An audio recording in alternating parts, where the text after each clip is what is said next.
Welcome to World Travel Made Easy with Itinerary Boss, the podcast for busy professionals who want to plan unforgettable trips without the stress. If you're craving adventure, relaxation, or cultural immersion, but feel overwhelmed where to start, this is the show for you.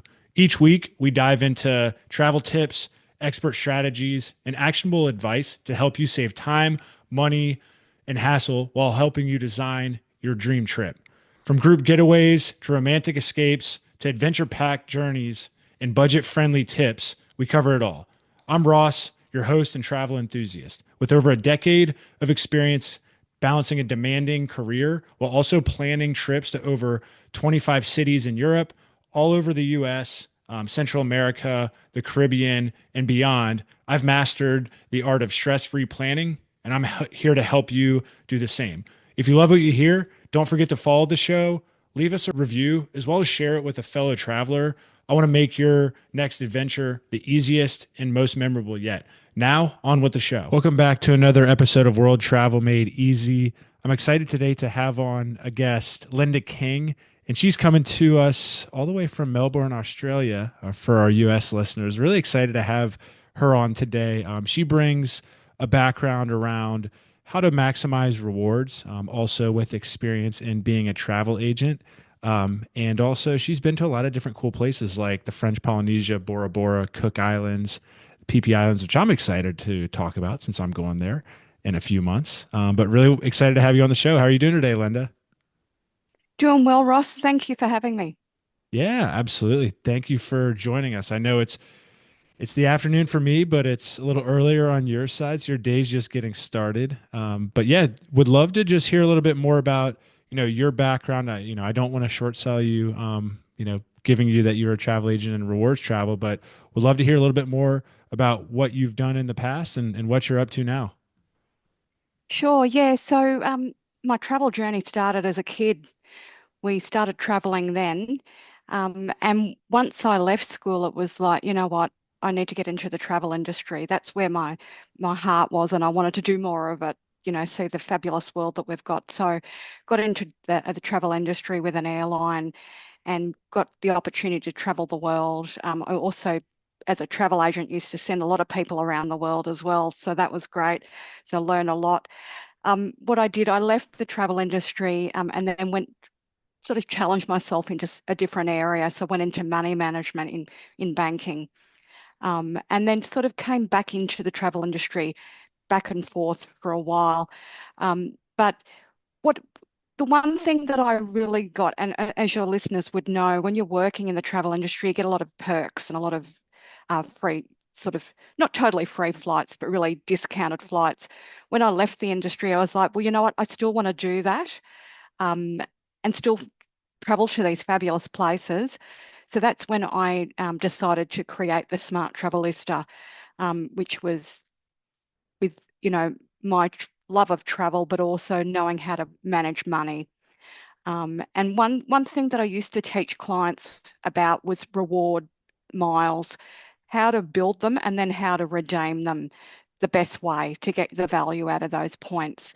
So yeah, so everything that I do now sort of incorporates everything that I did when I was in the travel industry and what I continue to do now to have fabulous trips, but not at the high cost. I love it. Well, I like hearing background because it's bringing it full circle. You started out travel, you went to banking, you then took that, and now you're leveraging that for reward travel and doing it from a budgetary standpoint, going to these amazing places that you're talking about. And that's when when we talked and met for the first time, I know we were talking about this, but like that's when I first started traveling for work. I started building up some of those rewards programs for the different airlines, the hotels, and thought that I needed to travel 75 nights a year to get status. And, there's different ways that we'll get into, and we can talk a little bit more, but, just being able to have those can then help you really travel for low to no cost. And I know nowadays, I mean, most of our trips, a lot of the times the airlines paid for, the hotels usually paid for, unless it's, they don't have some sort of hotel that has points where you have to pay. But there's so many Mm. different ways, and I think that's a misconception that everyone thinks you have to. And that's what that's why I like bringing guests like yourself on. That's why what I like to talk about on these episodes is you don't have to stay in the 5-star luxury resorts that cost an arm and a leg and go on one vacation, right? Each year, there's so many different ways to do it affordably and go to cool places like we're going to talk about that I mentioned on the front end. So, would just love to hear a little bit more about what are some strategies, right, that people can start to earn miles, even if they aren't traveling a bunch. Yeah, so I think choose the programs that you want to be a member of. And what I first thing I think about is, am I going to travel on the airline affiliated or the airlines affiliated with that program? Because one, you might do travel trips, um, but there's also other things attached to those programs. So as in the US, as in Australia, there's a lot of different programs. So credit cards is a massive one, which is attached to a lot of loyalty programs, and also shopping, online shopping. Most loyalty programs have an online shopping. So instead of going directly to the company's website, you go via the airline loyalty program, sort of like an indirect link, and you earn points for doing that. In Australia, we're really lucky. The big program that I really work earning points with has a supermarket connection. So we're going to the supermarket every week. Mm-hmm. So we're earning points buying food, but then I'm earning points because I'm using credit card as well. So that's like double points that I'm using. So it's just about really thinking about, okay, what program's going to suit your lifestyle, your financial products, the things that you enjoy doing in your life. Have they got a product that's going to suit me? And in my opinion, if you're going to build miles, go in all in or don't go in at all, Mm-hmm. because you really need to be serious about it. You need to understand that program. You need to understand where you can build points easy, and then just go along with that strategy. So one thing I would say about credit cards is not, if you put everything on your credit card, obviously you want to be really careful that you're paying that off every month, because you don't want to get yourself into debt just to get those points, because then it's counterintuitive. You're getting all these points and you're in debt. We don't want that. We want all the fabulous points for you not to be in debt, and for you then to be able to use those points on really expensive places or long haul trips, because that's where you're going to get the value. Yeah, well said. And I think that's always the first step is don't go out and have shiny card syndrome, we should call it, because Mm, the first thing you always should do is make sure that this isn't financial advice, but this is, mm, it's have your finances in order, have a budget, right? And then if you are, like you said, if there are things that you do a lot, if you do go to the grocery store a lot and you have a higher grocery bill, look for maybe cards that get X, 3, 4X on mm, groceries. A couple, I know American Express has a little bit of higher value or higher fees, but those sometimes are good ones for that. There's others that, that have those as well. If you travel a good amount, sometimes there's cards and banks that have ones that focus specifically on travel. And they also are going to have some sort of bonuses sometimes, like for example, within in one of the bank portals, they had a 50% back on Airbnb. We were getting, mm, 5 times the points on travel booking as well as 50% back on Airbnb. That was a way to do that. So we like to travel a lot. So most of our cards are based around travel. But I have one in my wallet, the Capital One Venture, just because it gets 2 times the miles on everything.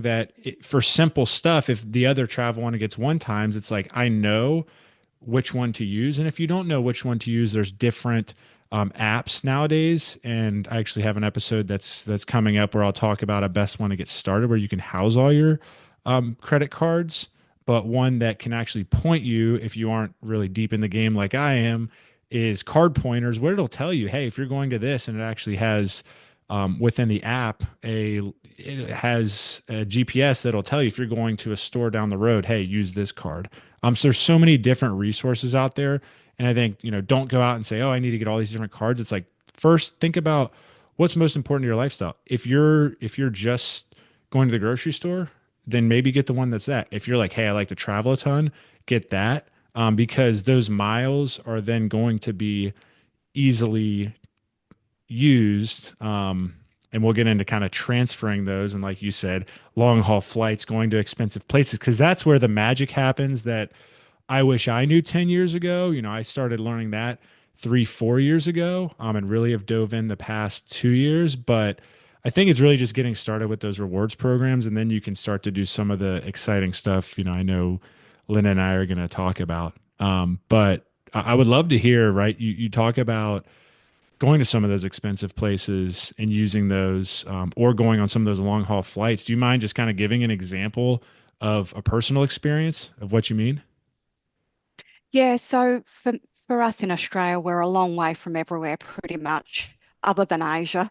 Um, so a really good trip that a lot of Australians love going on is to Europe and London. So what my aim when I'm building my miles is that I'm going on long haul trips, or as you mentioned, redeeming it on a really expensive place that I know that I'm going to be able to get a bit of a budget saving by doing that. So I think the best saving that I've ever had is I had a Melbourne to London return. And obviously, when you're using your points, you don't want to go economy long haul. You'd love to go business. So I went business class return, and I think I probably saved myself almost $10,000 in the airfare. So for me, that was a pretty good saving. I got to be able to sleep really well in business class and then arrive really nice and refresh when I got to London early at about 5:30 a.m. that when I arrived. So it's about doing that. I'm not saying that you can't use it on short haul, but the value is not there. So for me, my strategy is, okay, I'm going to use it on long haul. That's my first rule. Or if I'm going to a more expensive place that's really on my bucket list that I really want to travel to, then for me, that's going to give me good value. So for instance, I went to French Polynesia and I went there on points. So I use those points to go there because it's an expensive place to go to, and it's also expensive in your expenses there. But that's a massive cost saving, and obviously going to Europe or the US would be the places that I would redeem my points on. But it's about going, you know what, I've got a smaller trip. I could use points, but then it's taking away from my long-term strategy of getting a long haul flight. So it's just about identifying, Ross, whether you want to use the points as you go, or you're okay to wait a little bit of time, build them, and then use it for a long haul. So it's really up to the individual what they want to do. Yeah, no, and that's I think you ended that perfectly. It always comes back to what's most important to you as the Mm. traveler and where are you wanting to go. It isn't, oh, I want to get this. I mean, it's awesome to get a great deal, but it's like if you're wanting to go to somewhere and you may not get to go somewhere again. Sometimes it's worth using them there, but it also depends on where are you going? What do you have coming up? So it's always comes back to, what's most important to you. But I'm in the same boat as what you were saying. For example, we went to Greece this past September. We could have used points. We weren't going to get as good of a deal as we would have. We have our honeymoon coming up where we're flying to Bangkok and then home from Bali, and that's 25 hours. I said let's save all of those up, and we started we both have my fiance and I we do two-player mode where we have different credit cards, but we have them in the same bank and portal and can transfer those points. And I have the Chase Sapphire Reserve. She has the preferred, so we have those. I have a Chase Business Unlimited Inc. credit card. Using some of those points, having all of those within that portal, being able to you go to One World and transfer those into British Airways, and then that's part of that alliance. Which that's the beauty of it is once you're a part of that alliance, there's different airlines that you can transfer those within, and you can find cheap flights. And for us, it made sense to save those points. fly Qatar Q Suites, which is like one of the most renowned for business class, and we wanted that experience for our honeymoon. And then once we're there, using and we both have the Capital One venture, and using the combining all those points to make sure that, hey, we've instead of using them for Greece, let's save these up for our honeymoon.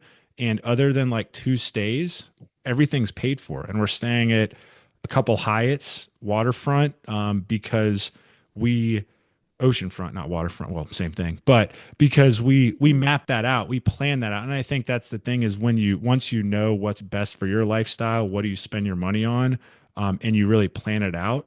That's the beauty of it. Is I mean, we're probably saving over $20,000 to $25,000 just on flights there, stays, and we're getting an amazing experience because we mapped that out. And now, just from doing that exercise and planning that out, now we know which, where to spend, where not to, how to transfer those, how to do all of that. And yeah, I mean, I think it's just you can save a lot of money, and it's not, but it's always good to get started. I think that's the case in point. Maybe it isn't that, maybe if it's small, it's just doing one of those. But I think the biggest thing that we're getting at is using those for those long haul flights, because yeah, if you can get a lie down seat and for a 24-hour flight and not be sitting in a middle seat and get there, you're going to have a way better experience. You're going to get there and get back and probably not have as much jet lagged and be relaxed and be excited for a vacation. Yeah. And yeah, and it's what you want, right? So Hmm. yeah, it's absolutely the way to go, in my opinion. The way I look at the points or the miles is if you're saving for a goal, in a bank account, just think of it like that. You're saving for a goal. Well, you're still saving, but you're saving your points. Hmm. And it's just about every week going, all right, what am I going to deposit into the miles this Yeah. this week? Yeah. And if you look at it like that, you're like, okay, this is my little project, and then we're going to redeem at the end. And it's, yeah, what you get at the end, it's fabulous, and it's well worth the wait, in my opinion. Yeah, no, I agree. And I think it's if this does for our listeners, if this sounds, this sounds great, but this is also coming from two experts who have been doing it. So if you are to break it down and make it very simple, it's think about where do you live next to, right? I think that's the first step. What is maybe a hub? So for me, I'm in Charlotte, North Carolina. American's a hub. We mainly fly American. So I'm part of American Airlines. The challenges, they transferable currencies within it is tough. So we're also part of One World Alliance that has British Airways, Qatar, those. But also, since I traveled a lot for work and I lived in DC in the Dulles area, that was United Hub. So I was part of United. They had a Southwest hub in BWI, which was 50 minutes up the road. So, like, I'm a part of those because I traveled a lot for work. But I always thought, what's the airline I'm going to travel out of, and becoming there, because then United has transfer partners, American, right? Like, and Delta, same thing. And then they have transferable currencies. So I think the first step is to keep it simple is think about where you live, what's a hub, and just get started there and figure out what credit card fits your lifestyle, and what you're trying to get out of it and how much you spend and those things, and just start small. And I think you will Mm. start to see those and learn from people like us. That's the best piece of advice because I started that 10 years ago, and it wasn't like the first day I came and said, okay, I'm flying Qatar business suites. And then, it takes time and it takes learning. So but yeah, the reward at the end is great. Yeah, perfectly put, Ross. Couldn't have said it better myself. Yeah, it's just having a strategy Yeah. and knowing what's at the end, right? What's the cherry on top that you're going to redeem for? So yeah, perfect. Exactly. And I think one other thing, just when we're talking about planning and having that plan, and I want to make sure I'm asking you the questions because I know this is your interview, but just one thing is if think about if you have a big upcoming expense, if you have something like a wedding, if you have, right, a big upcoming expense where, and I'll just give you an example, we're we're doing our hotel block at an IHG type hotel. We are staying at the Intercontinental in Bangkok. Opening an IHG credit card gets us 26 times the points on any IHG stay plus the welcome offer that gets us 5 free nights, and then having my fiance opening a Hyatt one because we're staying in Hyatts and we have some of these expenses. Like those are the strategic moves that you can make where then you're staying, you're also you're a member, and right, you're getting some of those amazing upgrades because you are a member. So think about some of those things when you are getting started. Yeah, hotels are great programs, and a lot of them are connected to the loyalty programs. And what you do is you get points with them, and then they can be transferred into miles as well. So, yeah, that's absolutely a great strategy. And the one thing with hotel programs, they can upgrade your room for free and throw in added extras.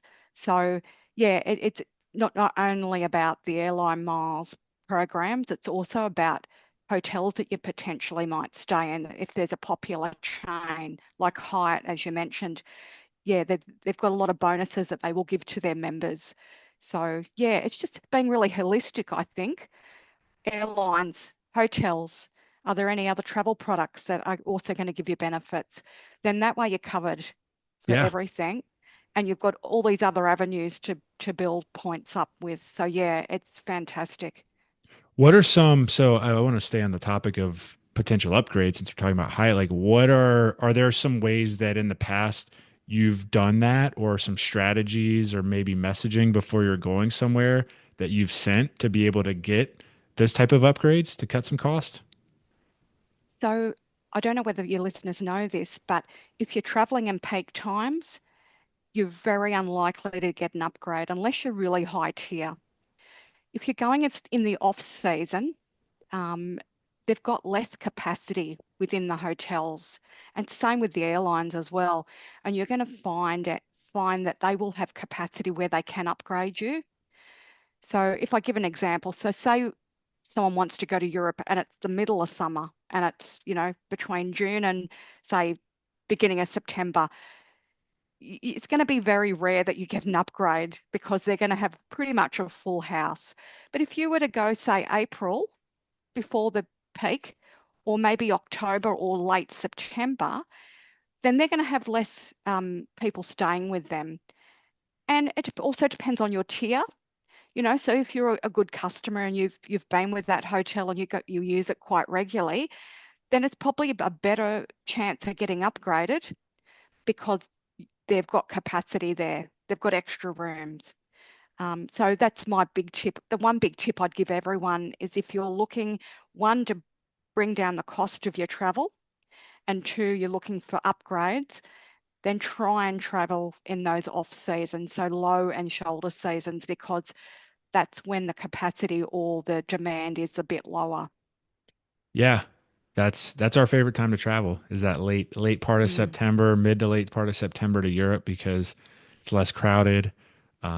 And you're going to be able to get some of that saver reward space on maybe on some of those airlines, as well as just potentially be getting upgraded. So no, perfectly said. And I think that's probably the biggest, I would say, headache or challenge I hear from people when they think, oh, well, credit card miles or rewards or points don't work. And the first question is, well, when are you searching, or where are you trying to go? Oh, Italy in June. Okay, well, that's everyone's trying to go then, right? It's you have to think of those times where you have to have flexibility in order to get some of these. That doesn't mean you have to travel in January when it's cold and things are closed, but it's just strategically thinking September, October, the weather's still good. It's just not the peak season. So again, it goes back to what's best for you. And I think a lot of people will say, well, I have kids or I have a family and I can't travel because of that. It's like, no, you can. You just have to strategically plan and think about when can you go? Are there different, holidays where maybe the kids have out an extra day,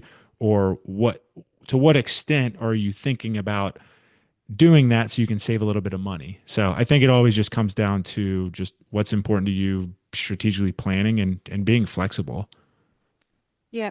And another good thing, time of the week as well. So as in addition to low and shoulder, there's certain times of the week that you travel on where you're going to pay more. Say you're paying for a flight, you're going to pay a lot more. And if you're trying to redeem points, you're going to find it very hard as well. So yeah, if you're everyone's life's different and their commitments and all that, but try and stick to days of the week that are early in the week. To If you go towards the end of the week, it just makes it that more little bit more difficult for you. Yeah, yeah, absolutely. The weekends, I know it's more, a lot of the times it's going to be easier so you can get home to work. But if you stay an extra day or you leave different days, don't leave on a Friday and come home on a Sunday, right? Maybe leave on a Wednesday and come home on a Tuesday. Yeah, it might be an extra day of PTO, but you're going to save a ton of money or points. So yeah, well said. What else? I mean, are there any other common mistakes you would say that you see travelers sometimes making when they're thinking about points, rewards, bookings, or anything else? I would say not doing their research. So, if you're going to use your points, make really sure that you're getting your value with that. Um, and if you don't do your research and just grab the first reward flight you see, um, you actually might be able to save extra points. So, depending on the way that your redemption program is worked out. So, in the program that I use, the main one that I use in Australia, it can vary how many points depending on what flight you're taking and what day of the week. If I don't do my research, then I'm giving that airline back a lot of points when I could be saving them for another redemption down the track. So it's sort of dynamic rewards. It's not set in stone. It's not like this flight's like a flat 25,000 redemption. Sometimes they change it. So when it comes to points, really do your research. Have a look at those earlier days of the week. Have a look and compare them to the ones leaving at the end of the week, and you'll see a bit of a difference between the amount of points if you're running on that dynamic system. Another thing I see people make, and it's actually when they get over there, and it's to do with their money. So for us in Australia, if we withdraw cash from a foreign ATM, we end up getting charged a lot of fees. I'm not sure whether it's the same in the US and elsewhere in the world, but that's a no-no. If you withdraw cash, you're actually going to pay a stack of fees, and it's actually going to add to the cost of your trip. Another thing that a lot of people do is when you use your credit card, um, say you're in Asia, so I might be in Thailand, it'll ask me whether I want to charge it to the local currency, which is baht, or whether I want to do it in AUD, Australian dollars. You always choose the local currency because there's less currency conversion. You're getting the standard rate that's connected to the credit card. If you get it in, say, if I was to get it in Australian dollars, there's a lot of conversions that happen, and I'm actually getting charged a lot more. So, my big tip to the listeners is wherever you are, don't get it in your local currency, get it in the currency that is of that country, and you're going to save a lot of money in fees. Yeah, those are all great tips. Those are things that I've definitely learned over the years. When I first started traveling, I didn't know about the conversion and doing it in that currency probably 7, 8 years ago. Luckily, I learned that early. So I Mm. always make sure, right, to tell people who have not been over or my audience, make sure you do that. And just making sure too, if you do have a credit card and the ones that are more focused on travel, like the ones that I mentioned earlier, a lot of the times those are not going to have foreign transaction fees, but make sure that you double check and also make sure that you're double checking to, if you do have credit cards, that you're calling the banks and making sure you're, or doing it on the mobile app or on your desktop app and making sure that you're saying, hey, I'm going to be out of the country for these dates. Nowadays, most of the more travel ones, you don't have to do that, but just double check. It's always good because the last thing you want to do is get over there and you have two credit cards and neither of them work. And then you're having to use your debit card or you're having to take cash out and getting charged. So just always just some pre-trip things to think about prior to going over there. So no, great tips. I appreciate that. Oh, good. Yeah. And I agree with you about letting the bank know because if you don't, they think it's fraud and then they can't, they block your card, and it's, yeah, not a good situation to be in. Yeah. And then you're spending your time on vacation calling the bank, trying to get that figured out. Do you have good Wi-Fi? Do you have to call on WhatsApp? Do you have to call, right? So it's like it's just always the pre-trip, like you said, preparing, doing that research, Mm. is always going to save you in the long run. And again, it's going back to the basics. If you're just starting out, these are all things. If you put them into place, it's kind of like habits. They'll just become second nature, and they'll become part of the pre-trip checklist. And that's the beauty of it. For listening, you get a lot of these tips, and you get those free trip and tips prior to going on those. So, no, well said. I want to kind of pivot and dive into, you have experience, as a travel agent, worked in the travel industry. You've gotten to go to a lot of places, and I know a couple places we're talking about are more remote places like the Cook Islands or PP Islands. So, would just love to learn a little bit more about what safety measures like do you prioritize when you are visiting some of these more remote locations? Yeah, one thing that would say about the remote locations, especially if they're a really small island, the tends to be a lot less. So if we take Cook Islands, for instance, it's a very small island. Everyone knows each other on that island, and you tend to find that they don't want to lose face with each other. So crime is not such a big thing. Um, and I've found if there is crime, it's usually outsiders that are bringing it in. But Cook Islands is probably a good example. It's a very small island in Rarotonga. They've got other really beautiful islands there as well. But look, I would say use your common sense, Ross, no matter where you are, whether it's remote or it's a popular sort of with population, don't go out at night by yourself into, really secluded areas. Just be aware, sometimes you can put your guard down in some of these places because they are very small. Just just interact the way that you would interact in your own country. So, you find, especially in the Cook Islands, some of them leave their car doors open and they leave their house doors open and all that sort of stuff. Something that we would never do in our own countries. But don't let that fool you. Just, be situationally aware. That's one thing that I would say as a traveler, no matter where you go. Um, you can, go to those places that are a bit more remote and think, oh, I'm going to be all right. This place is safe, but you just never know, right? So just always have that situational awareness, understand who's around you. Don't travel with a lot of money when you're walking around. Only take what you need. So it's just about, the common sense rules that you would normally do. Um, if you're withdrawing money and you're in those remote places, if they've got a bank branch, go into the bank. Don't do it from the ATM. Even though the people are very lovely in these places, you've got to understand you've got more money than they have, Yeah. right? As Yeah. as a traveler. And so always remember that. We think we don't have a lot of money, but compared to other people, we probably do. So we just got to be really aware of that.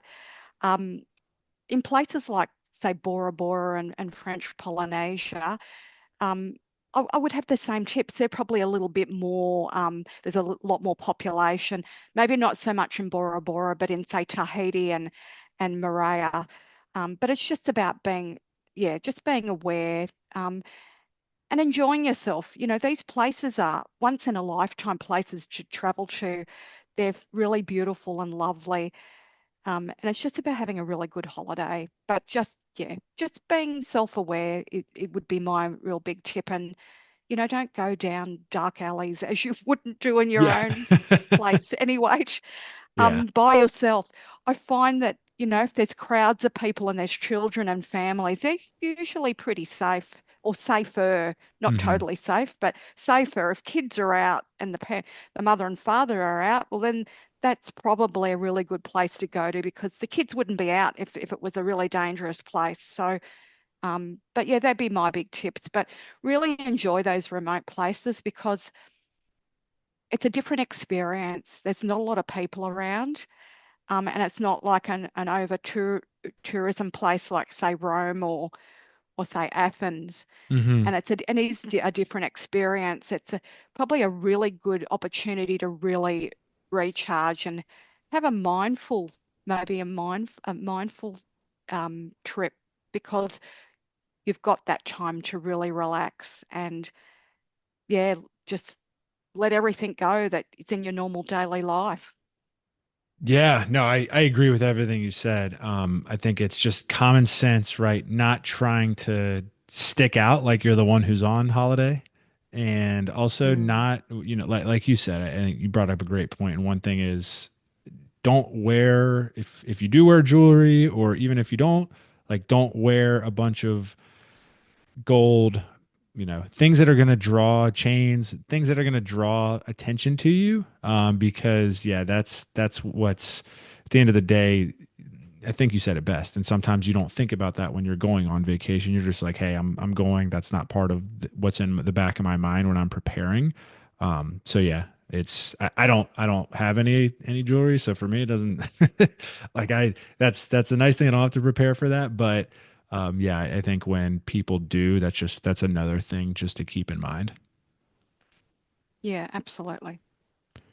And I mean, you've worked in the travel industry for a while, and you've visited a lot of these different, incredible destinations. You've mentioned them, places that I want to go. Right, Lifetime. I'm a little jealous that they're closer to you than they are for me. It's more of a long trip. I don't know how many points I would need to and miles I would need to accumulate to go to all these different places. Maybe go somewhere and then find a flight to them. But would love to just hear a little bit more about what are for things that maybe you haven't already mentioned. What are some of the biggest valuable lessons that you've learned? Valuable lessons. Gosh, so many, so many. I think as a beginner traveler, if I think back a few years, you really know nothing. Yeah. And you learn as you go. So things like travel in most times is really good and nothing goes wrong. But it's in the times when things go wrong that you haven't planned for that you really learn a lot about how to handle yourself and handle situations. But I think probably the biggest thing I learned, and it's probably advice that I was given a long time ago, was always take double the money than you expect to spend. And I think the intention behind that advice was you just don't know what's going to happen where you're going to need extra money if something goes wrong. Hmm. So it's not about taking all that in cash. It's about just having backup plan. If something was to go wrong, have you got an additional source of funds that you can use? Another big thing that I think everyone should do when they travel is take out travel insurance. So you probably, touch wood, you're never going to need it. It's an insurance, right? But if you don't take it out, you can bet your bottom dollar that you're going to go on a trip and something's going to go wrong and you're going to be up for a lot of money. And you're going to be in a situation that you're going to need assistance. But if you'd taken out that travel and insurance, it would have just taken the stress out of the trip for you. What else have I learned? Oh, so much. Um, One thing I did learn earlier on is do your research, which is I'm Hmm. an absolute master researcher now. And another thing that I learned oh, probably a little while back was research the cost of living in the place that you're going to. From a budgetary standpoint, it actually helps you understand how much you're going to need to take with you, which is really good. I mean, we know how much, if we pay for our trip before we leave, we know how much it's going to cost us. But sometimes we don't know how much things are going to cost us when we get there. So it's a good, if you can, when you're researching, have a find out of what the cost of living is, how much a coffee's going to cost you, how much a meal's going to cost you, and then you can budget accordingly for your money. And it's really handy also if you're going to a number of places. It's about doing that for each place that you're going to. So, say for instance, you're going to Bali and then also to Thailand, you're going to be really lucky because the cost of living in both those is really quite affordable. So that's Heard. good. Yes, and I can tell you because, having been there. Um, but yes, but say you're going somewhere that's a bit more expensive, say like Tahiti or Bora Bora, find out what their cost of living, find out how much breakfast is going to cost you, how much, certain things are coffee and all that's going to cost you, because that's going to help you be able to budget your money better. And you're going to come back going, okay, well, I've paid for that. And that money that you've got over can then go towards your next trip. So yeah, they'd be probably some of the lessons. Um, Yeah, and yeah, those. just expect the unexpected too, Ross. Yeah, I think those are all very good lessons, and things that, and you just gave me a reminder that I'm doing this weekend that I need to get our travel insurance for our honeymoon. So thank you for that. I actually had an Mm. episode, I think it's in the early 30s, where I talked with a friend's aunt who actually is a travel agent. She like went in on all things travel insurance, gave scenarios, gave examples. So if you want to learn a little bit more and dive deeper into that, you can go check that out. It's with I think it's episode 31 or 32, but it's in the title. But yeah, no, those are all really good lessons. And yeah, that's when one of the things that when we're going somewhere, and you're thinking about it, it's like, okay, what is the cost of living over there? And Portugal, we went to a couple years ago, very, very affordable. That's one of the reasons we made the decision to go. Greece, not so much, but we had planned to go there, so we needed to. And yeah, Bali and Thailand were definitely excited. So those are definitely very good tips. I'm curious because I've heard good things about Bora Bora, French Polynesia, Tahiti, right? All the different places that are near you that I'm jealous of. But was there anything there that you learned or that like you didn't expect to when you got there or just during your time there? I knew it was beautiful, but it's only when you see it live that it's actually even more mind-blowingly beautiful. The pictures do not do it justice. When you're there, it's just, I've got no words. It's just so stunning. Um, Quite serene as well. I went snorkeling on a boat trip um, from Papeete to from Papeete to Moorea. Moorea is stunning. I don't know whether people know much about that place. It's very close to Papeete. It's more Bora Bora that gets the attention. Hmm. Bora Bora is absolutely beautiful as well, but Moorea is just stunning as well. Um, I, I was just blown away. And the place it's a really good place to go for a really relaxing, enjoyable holiday. If you're into shopping and all that sort of stuff, it's probably not a place to go to. If you're into snorkeling, relaxing, touring around, and just really doing slow travel, depending on how long you've got, it's probably the best place to go. The the French influence is quite lovely as well. It's sort of like a cross between the Indigenous and the French, so it's a really nice mix. And the people are so lovely and welcoming as well. But yeah, it's an absolutely beautiful place. If you're into um, touring via water, doing snorkeling, the water you can see right through. Yeah, it's just a stunning place, and it'd been on my bucket list for as long as I could remember. And when I got those reward redemptions, I was like, right, I'm there. I love We're it. going. How Yeah, but how do yeah, you get there from like are there how do you get there from Australia? so I had to fly from Melbourne to Auckland in New Zealand, Okay. and then have a few hours in Auckland, and then fly from Auckland to Papeete. So Um, yeah, if you're coming from the US, I think you can do it from the back way. We did it from the front way, but you can do it from the back. So you could probably go, I've never done it, but maybe from, say, LA or Honolulu. It's sort of in between Honolulu and one of the other islands in the South Pacific. It's sort of in the middle. So you can Okay. attack it from probably that way. But yeah, a stunning place. And gosh, any would recommend it to anyone. It's just so beautiful. But don't just stick to Papeete. Go to Moorea, go to Bora Bora. You can get a light plane from Papeete it only takes about an hour and a half, and you can fly into Bora Bora. Fantastic, well worth it. Um, if it's a really remote place, Bora Bora. You feel the remoteness when you're there.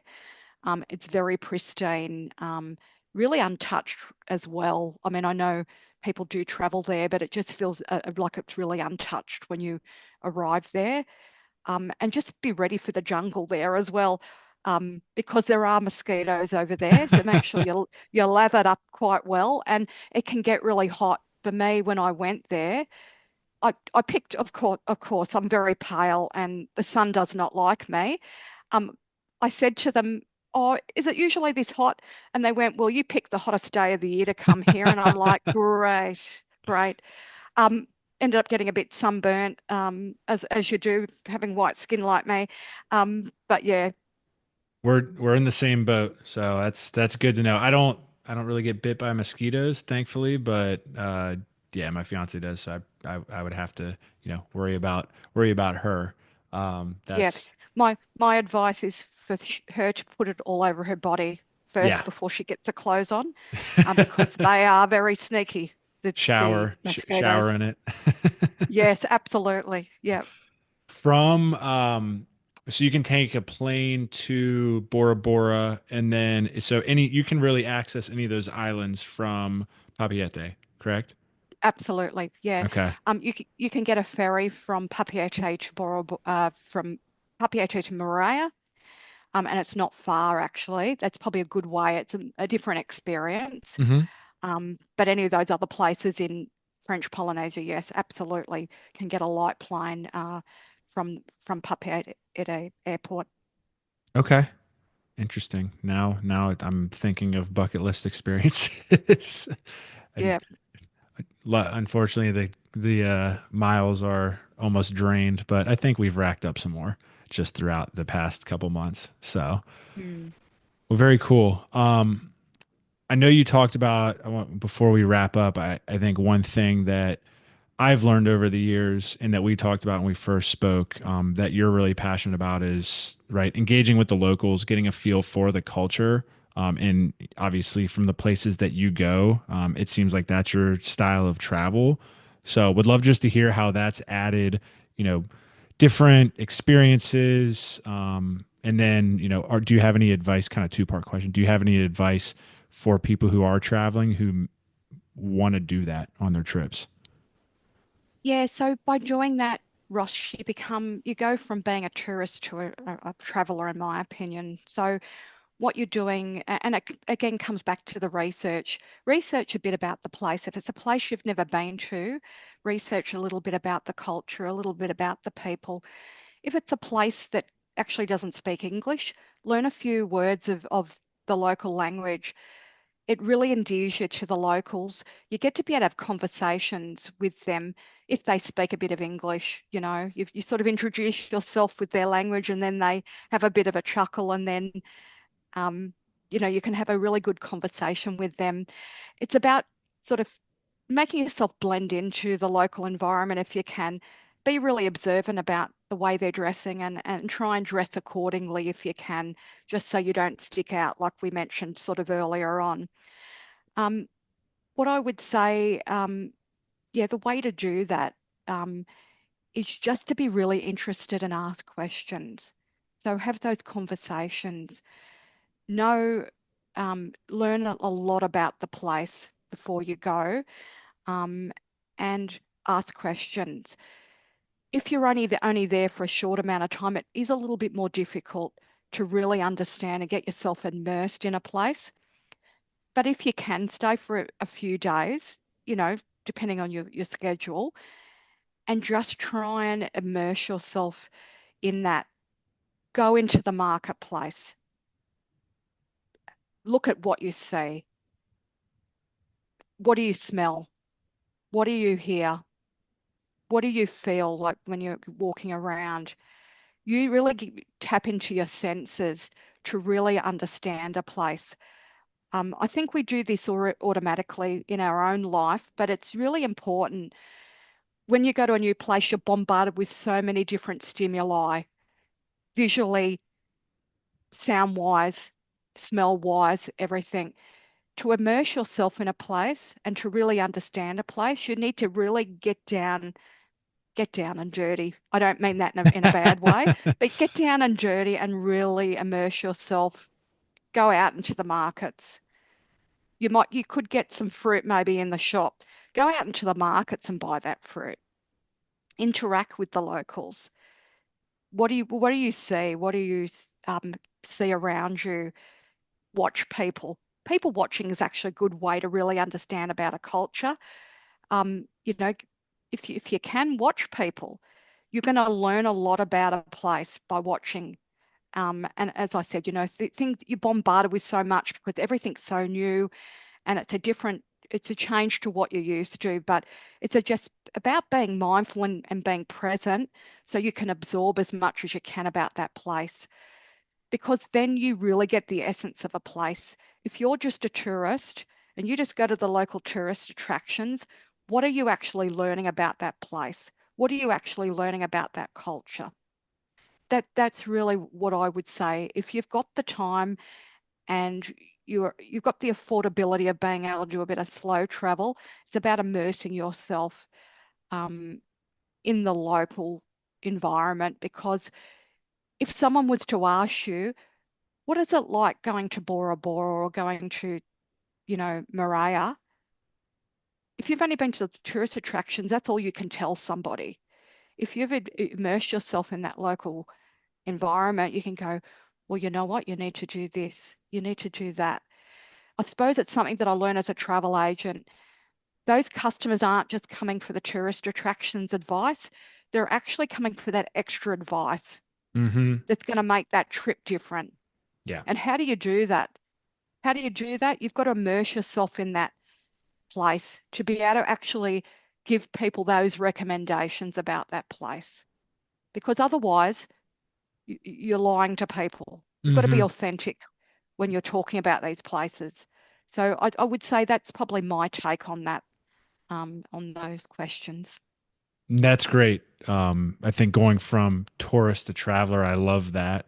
And just talking about immersing yourself in the culture. And I think over time, I wish that, when I first started traveling, that was the case. And it happens over time, right? You go somewhere and you see you see places you have to see, you want to go see the main attractions, but it's kind of like if someone were to ask me what's Charlotte all about and what are, I want to see this, or this, some of the main tourist destinations. I haven't even been there a lot, a lot of the times, right? I could tell you more about the culture because I've lived here for 6 years and where to go and where not to based on style. But yeah, I think that's well said, and you're gonna learn a lot more. And just doing that research, and most people always ask me, it's like, where should I go? What should I see? I want to see hidden gems. What are the best restaurants? I want to go off the beaten path. This is my style. That's the best type because a lot of people aren't going there and you're getting the best experience. And a lot of times you're finding out stuff you don't even know or plan for, which then leads to other things. And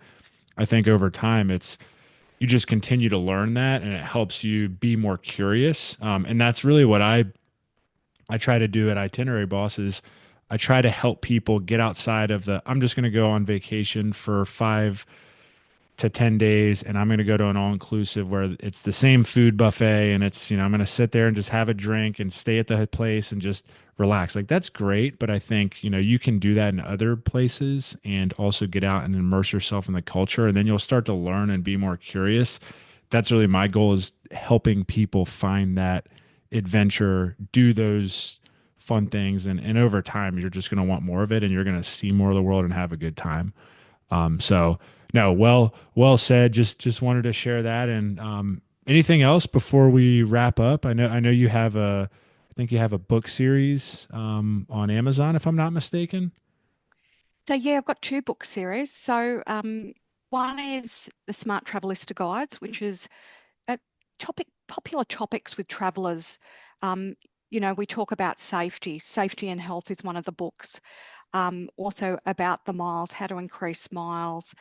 Food allergies, if people are traveling with food allergies, how to navigate that. and also, around how to get the travel bargains and budget. Annex from Abroad is also another series that I've written. So these are travel stories where things haven't gone totally good, totally right on the trip. And it's really about myself, the situations I found myself in, and also stories that people have told me, other travelers. So yeah, quite entertaining. Yeah, you know, things not to do when you travel.